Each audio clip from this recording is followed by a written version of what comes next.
Monsieur le Président, Madame la Ministre, Mesdames, Messieurs les rapporteurs, mes chers collègues, nous voici au bout de ce marathon législatif qui s'est déroulé à un rythme effréné. Nous avions en tout et pour tout 15 jours pour changer la donne de ce projet de loi et rehausser ses ambitions.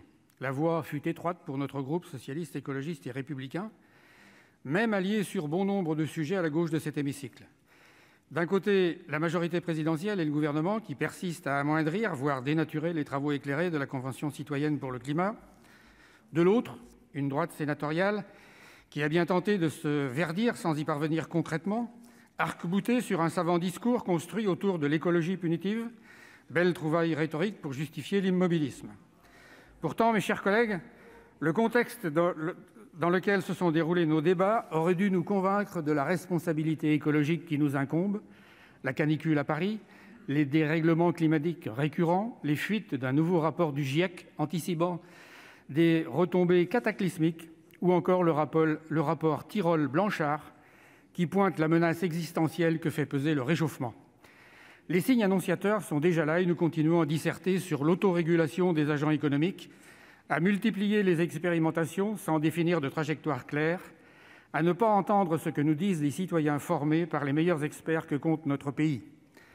À force de surplace, de communication, d'aveuglement devant les conséquences réelles du changement climatique, devant ce temps que nous laissons filer, nous construisons des usines à gaz, organisons notre propre impuissance avec le démantèlement d'EDF, par exemple, au lieu de s'attaquer vraiment à la réduction des gaz à effet de serre.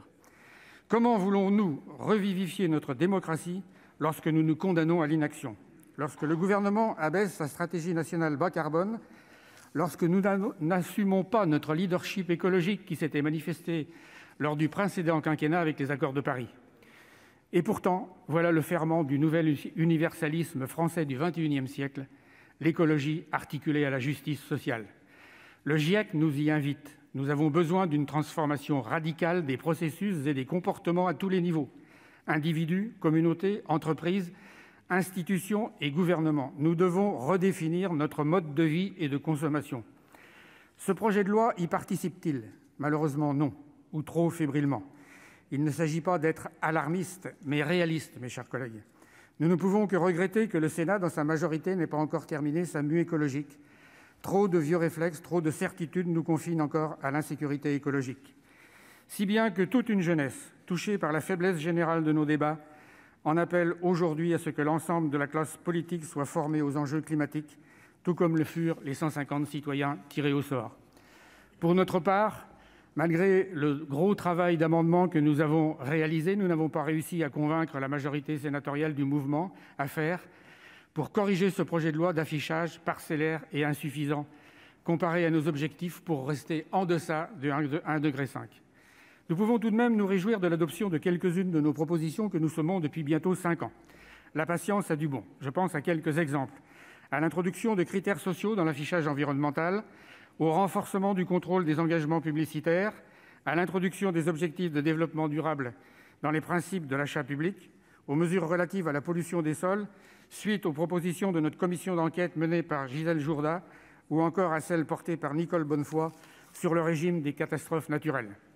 Sur le titre 3, nous avons également obtenu quelques avancées pour la création d'un prêt à taux zéro automobile pour alléger le reste à charge des ménages modestes, la réduction du taux de TVA pour le transport ferroviaire des voyageurs. À noter toujours le vote favorable de notre Haute Assemblée sur la reconnaissance, et ça a été signalé par notre collègue Henri Cabanel, cher à notre collègue Franck Montaugé, dans le Code rural des externalités positives de l'agriculture et le développement des services environnementaux et d'aménagement des territoires ruraux. Nous considérons qu'il s'agit là d'une avancée très importante, tout comme l'introduction dans notre politique en faveur de l'agriculture et l'alimentation de la nécessité de préserver nos agriculteurs de la concurrence déloyale de produits importés ne respectant pas les normes imposées par la réglementation européenne.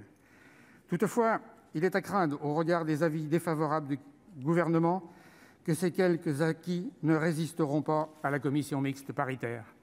Par ailleurs, nos critiques sur l'absence de justice sociale demeurent tout aussi fondées 2 semaines après notre examen. Rien sur la résidence sociale que ce projet de loi aurait dû prévoir. N'oublions pas que le mouvement des Gilets jaunes est issu de l'augmentation de la taxe carbone. Il avait conduit au gel de la trajectoire de la contribution carbone en 2019, Sans évaluation des impacts sociaux des mesures prises en termes de pouvoir d'achat, d'emploi, la transition écologique est condamnée à échouer, faute d'acceptabilité sociale. Avis défavorable quant à nos propositions pour une garantie à l'emploi vert, pour permettre la conversion écologique de notre modèle économique, plutôt que de reculer face au e-commerce et favoriser la casse sociale et environnementale. Nier la dimension solidaire de la transition écologique ne fera que renforcer les inégalités face au réchauffement climatique. Je terminerai par une illustration très concrète de nos débats et qui démontre nos difficultés en tant qu'opposition à faire valoir le réalisme écologique. D'un côté, le gouvernement refuse d'élargir l'interdiction pour les trajets de moins de 2h30 prévus à l'article 36 pour les vols en jet privé, je cite Mme Wargon, car cela remettrait en cause la liberté d'aller et venir. Ne touchons surtout pas aux ultra-privilégiés quand il s'agit de défendre l'intérêt général et nos enfants. De l'autre, la droite de cet hémicycle, tout en repoussant l'interdiction de location des logements classés F, crée un nouveau congé pour travaux pour rénovation énergétique, ce n'est pas une caricature du coup, des logements qui permet d'expulser plus facilement un locataire sous motif de rénovation des bâtiments. Voilà l'écueil politique, les paradoxes de la communication, l'inertie auxquelles nous sommes confrontés pour enclencher la transition écologique et solidaire. Si le projet de loi contient des petits pas, il constitue un terrible aveu d'impuissance climatique et un véritable échec pour le gouvernement. Alors que la Convention citoyenne pour le climat fut une très belle réussite démocratique, nous ne pouvons que regretter la faiblesse de sa traduction législative. Pour toutes ces raisons, nous voterons contre le texte qui nous est proposé. Je vous remercie. Merci.